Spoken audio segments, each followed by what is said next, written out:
Hello les gars, j'espère que vous allez super bien. Aujourd'hui on est mercredi, donc comme d'habitude on se retrouve pour une nouvelle vidéo sur la Corée du Sud où je vous propose un nouveau sujet. Et comme vous avez pu le voir au titre, aujourd'hui on va faire une autre vidéo sur les différences entre la France et la Corée du Sud. Je vous ai déjà fait 4 parties sur ce sujet là, donc je vous les mets en description. Donc là je vais vous raconter de nouvelles différences qui m'ont soit marqué, soit qui sont relativement connues, soit pas trop. En tout cas j'espère que vous apprendrez des choses. Avant de commencer très rapidement, n'oubliez pas de vous abonner à cette chaîne YouTube si c'est pas déjà fait. Activez aussi la cloche de notification, comme ça vous aurez une notification à chaque fois que je sors une nouvelle vidéo. Et rejoignez-nous aussi sur Instagram, c'est inesai.yt. Je partage un petit peu ma vie et puis des petites infos, etc. Donc si ça vous intéresse, n'oubliez pas de nous rejoindre là-bas. Ceci étant dit les gars, on commence avec la vidéo d'aujourd'hui.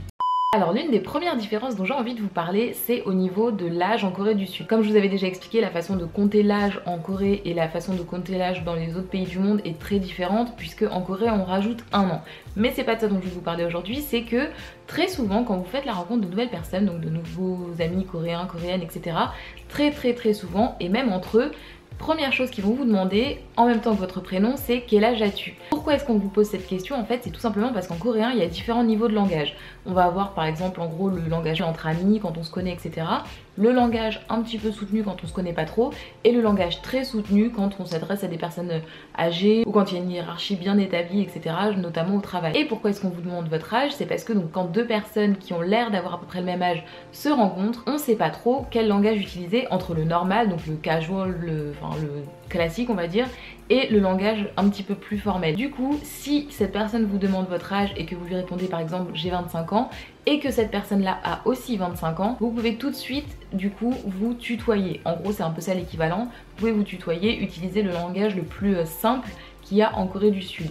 En revanche, si cette personne a 1 an de plus que vous, 2 ans de plus que vous et un peu plus âgé que vous, vous devez utiliser le langage un petit peu plus formel envers cette personne. Et à l'inverse, si cette personne est un peu plus jeune que vous, vous pouvez aussi donc la tutoyer, etc. Du coup, c'est pour ça que très souvent on va vous demander votre âge.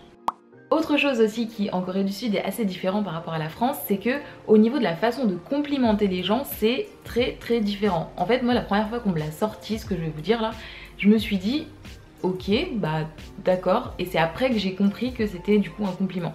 Donc en fait ce qu'il y a, c'est que on va vous dire parfois t'as une toute petite tête, et moi du coup dans ma tête je me suis dit mais t'es en train d'essayer de me dire que je suis disproportionnée, que ma tête est toute petite par rapport à mon corps, enfin je sais pas, je comprends pas. Mais en fait pas du tout, j'ai appris par la suite que du coup c'était un compliment en Corée du Sud d'avoir apparemment une petite tête. C'est au niveau de leur standard de beauté, je sais pas trop comment est-ce qu'ils calculent ça, parce que moi j'ai du mal à reconnaître une petite tête d'une grosse tête, très honnêtement, en tout cas selon leurs critères, mais c'est un compliment. Donc si on vous dit ça un jour, ne vous énervez pas, en tout cas c'est bien vu, c'est quelque chose de gentil. En France, quand on mange, quand on arrive au restaurant, ce qu'on fait généralement c'est qu'on se pose avec nos potes, on prend la carte, etc. et chacun choisit son plat, chacun choisit ce qu'il a envie de manger. En Corée du Sud, très souvent, très souvent, dans les restaurants de toute façon, les plats sont pas forcément toujours à l'unité, c'est-à-dire c'est pas très français ce que je viens de dire, mais dans beaucoup de restaurants en fait sur la carte il y a des plats à partager et c'est vraiment la carte qui est constituée comme ça.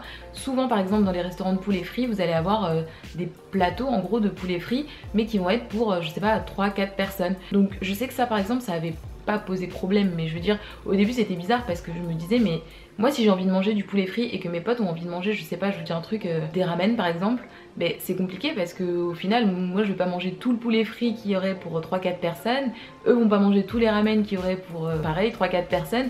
Donc c'est difficile, mais en fait en Corée du Sud très souvent ce qui se passe c'est que les gens commandent un petit peu chacun des trucs et tout et partagent en fait au milieu de la table et mangent tous en même temps un petit peu dans les plats, etc. Et je pense que c'est aussi pour ça du coup que les restaurants fonctionnent comme ça, puisque c'est assez commun de manger de cette façon là, de partager un petit peu les assiettes. Toujours sur la nourriture les gars, parce que vous savez j'aime trop manger. En Corée du Sud, les petits déjeuners c'est quand même assez différent par rapport à la France. En France généralement ce qu'on va avoir, enfin ce qui est dans le commun on va dire, ça va être je sais pas des céréales ou bien des croissants, des viennoiseries, des choses assez sucrées et assez riches au final. Alors qu'en Corée du Sud c'est pas rare du tout de voir des gens par exemple le matin avant d'aller en cours passer au convenience store et acheter des petits kimbap. Donc les kimbap c'est quoi? C'est du riz avec du coup quelque chose dedans, ça peut être du thon, ça peut être du jambon, enfin du spam, etc. En tout cas ce que je veux vous dire par là c'est que c'est du salé et non pas du sucré, et la plupart du temps c'est du salé que les Coréens mangent au petit-déj, enfin, en tout cas de ce que j'ai pu voir, beaucoup de riz, soupe, etc. Et moi ça m'arrangeait plutôt bien parce que je préfère le salé au sucré largement, donc c'était très cool. Et au final les seuls moments où j'ai eu l'impression que les Coréens et Coréennes mangeaient du sucré réellement, c'était soit en boisson, parce que ça ils prennent énormément de boissons, etc. Soit aux 4 heures on va dire, par exemple quand ils vont se poser dans des cafés, etc. Que ce soit pour réviser ou pour un date ou pour juste aller se poser avec des potes, c'est très souvent à ce moment là qu'ils vont prendre, je sais pas, des petites parts de gâteau, des choses comme ça. Donc c'est plus dans ce contexte là, mais au petit déj franchement c'est pas très répandu, hein, j'ai l'impression. Ça c'est très rapide, mais je pense que vous le savez peut-être, et si vous ne le savez pas du coup ça vous fera une bonne petite information. Quelque chose qui est pas très poli, c'est de recevoir ou de donner quelque chose avec une seule main. Par exemple en France, quand on va vous donner un verre, je sais pas, un verre d'eau ou quelque chose, on va vous le donner avec une seule main comme ça. En Corée du Sud, très souvent, que ce soit pour récupérer de l'argent, que ce soit pour récupérer un verre ou un plat ou bref, enfin n'importe quoi, en gros on va le faire avec les deux mains. Donc très souvent on va le faire soit comme ça avec un verre, soit comme ça avec un plat, soit comme ça avec de l'argent, soit comme ça pour récupérer de l'argent, etc. Le faire avec les deux mains c'est très bien, puisque c'est pour eux du coup une façon polie de recevoir ou de donner un objet. Quelque chose dont vous avez très certainement entendu parler, ce sont les aegyo. Les aegyo, qu'est-ce que c'est? Ce sont des petites mimiques, des petites attitudes qui sont un petit peu mignonnes, un petit peu enfantines, qui sont considérées comme extrêmement mignonnes et charmantes en Corée du Sud. En France, pas du tout. C'est-à-dire que si vous commencez à faire des aegyo en France, je pense que vraiment tout le monde doit vous regarder bizarre. Je ne vais pas vous faire une démonstration d'aegyo parce que non, vraiment pas. Je vais essayer en tout cas de vous mettre des petites vidéos et tout pour que vous voyez de quoi je parle. Et ça c'est une grosse différence parce qu'en Corée du Sud c'est normal, c'est considéré comme très cute. Les garçons aiment bien ça, mais c'est culturellement différent. Et pour le coup je vous avoue que moi quand je suis arrivée la première fois, j'ai été hyper surprise de voir du coup une jeune fille par exemple faire des aegyo à son copain pour lui demander des choses, etc. Et ouais, c'est assez amusant à voir en vrai. C'est différent. Dans le métro coréen, et oui parce que vous savez je peux pas faire une vidéo sans parler du métro coréen qui je trouve est incroyable, franchement je l'aime trop. J'en ai parlé dans plein de vidéos, donc baladez-vous un petit peu sur la chaîne, vous allez voir je vous raconte plein de choses, de petites anecdotes ou de petites nuances qu'il y a entre le métro coréen et le métro français. En tout cas dans le métro coréen il y a quelque chose qui est très cool je trouve, c'est qu'il y a des sièges qui sont vraiment dédiés aux personnes âgées. Donc en fait il va y avoir une petite partie du métro, enfin de chaque wagon en tout cas, où il va y avoir des sièges, à peu près 4 ou 6 sièges si je vous dis pas de bêtises, qui sont vraiment réservés aux personnes âgées. Et ce qu'il y a c'est qu'en fait vraiment les gens respectent énormément ça, c'est à dire qu'il y a des fois le métro va être assez plein, il va plus y avoir de place classique et il va y avoir des places pour les personnes âgées, mais pour autant les personnes qui ne sont pas âgées ne vont pas aller s'asseoir là-bas. Et j'ai trouvé ça incroyable parce que du coup en France on n'a même pas du coup de sièges qui sont attribués, et je crois que s'il y a une distinction entre certains sièges, etc., mais vous voyez tellement c'est pas ancré dans notre culture, je pourrais même pas vous dire exactement comment est-ce que ça se passe, mais il me semble qu'il y a un petit encadré au-dessus de certains sièges pour dire que c'est pour telle ou telle personne, etc. Mais en tout cas c'est pas du tout respecté en France comme c'est respecté en Corée du Sud. Et de la même manière aussi dans certains métros, ça pas tous, j'ai remarqué dans pas toutes les lignes, mais dans certains métros il y a aussi des places pour les femmes enceintes. J'ai trouvé ça ouf, c'est trop bien, avec un siège qui est rose très souvent, enfin de ce que j'ai vu en tout cas, un siège rose, et sur certains sièges il y a même une petite peluche. Et du coup donc c'est vraiment une place qui est destinée aux femmes enceintes. Et pareil, très rare de trouver quelqu'un assis sur cette place qui n'est pas enceinte. Donc je trouve ça vraiment génial pour le coup. En Corée du Sud aussi, une autre différence qu'il y a par rapport à la France, c'est au niveau des dates. Et surtout au niveau des blind dates. Si vous savez pas ce que c'est, en fait les blind dates c'est un rendez-vous tout simplement de rencontre dans un but de rencontre amoureuse, etc. qui va se faire entre deux groupes. Donc un groupe généralement, enfin moi ce que j'ai vu en tout cas, ça va être un groupe de 3 filles par exemple et un groupe de 3 garçons, donc qui se retrouvent dans un endroit, dans un bar, dans un restaurant, etc.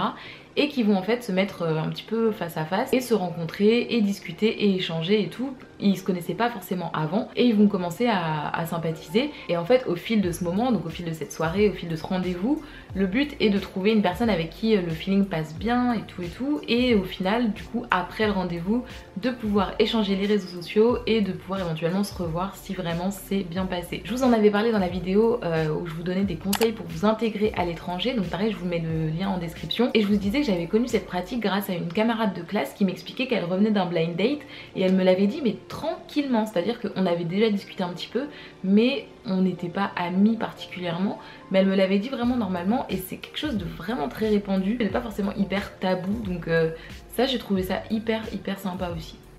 Et enfin la dernière petite différence de cette vidéo, ça va être au niveau du style vestimentaire. Il faut savoir qu'en Corée du Sud, un truc qui m'a hyper surprise, et du coup je préfère vous le dire maintenant parce que ça peut vous aider je pense, c'est pour les filles. En fait en Corée du Sud, porter du très court en bas, donc par exemple des jupes très courtes, des shorts très courts, c'est pas du tout choquant, c'est pas du tout choquant, il y en a beaucoup qui le font, etc. Et personne ne dit rien, tout le monde s'en fiche. En revanche, porter du très plongeant en haut, donc du décolleté ou du dénudé sur les épaules, etc. c'est beaucoup plus sexualisé déjà et c'est beaucoup plus rare, franchement c'est beaucoup plus rare à voir que l'inverse. Et ça je trouve que c'est vraiment l'opposé de la France en fait, parce que c'est pas du tout rare en France de voir des décolletés très plongeants, de voir des épaules dénudées, et franchement des épaules dénudées en été, enfin il y en a tout le temps, mais en Corée du Sud c'est pas très bien vu, etc. Et à l'inverse, les jupes très courtes et les shorts très courts en France, ça peut vite être mal vu, etc. Donc c'est vraiment l'opposé au niveau du style vestimentaire pour les filles. Toute cette partie-là, tout là, c'est vraiment quelque chose qui est très sensualisé. Je vais pas dire sexualisé parce que je sais pas trop si c'est vraiment le terme, mais en tout cas très sensualisé. Et du coup, bah ça fait que c'est assez rare. Et voilà les gars, c'est déjà la fin de cette vidéo, j'espère que ça vous a plu, donc je vous ai présenté les petites différences. Dites-moi dans les commentaires s'il y en a certaines qui vous ont surpris, s'il y en a certaines que vous ne connaissiez pas, que vous avez appris du coup avec cette vidéo, ça me fera plaisir de le savoir. En tout cas moi je vous fais des gros bisous, on se voit mercredi prochain pour une nouvelle vidéo et on se voit dimanche pour une vidéo une semaine, un drama. J'ai raté la semaine dernière, du coup je m'en excuse, mais en tout cas cette semaine normalement il n'y aura pas de soucis a priori. En tout cas je vous fais des gros bisous et d'ici là prenez soin de vous.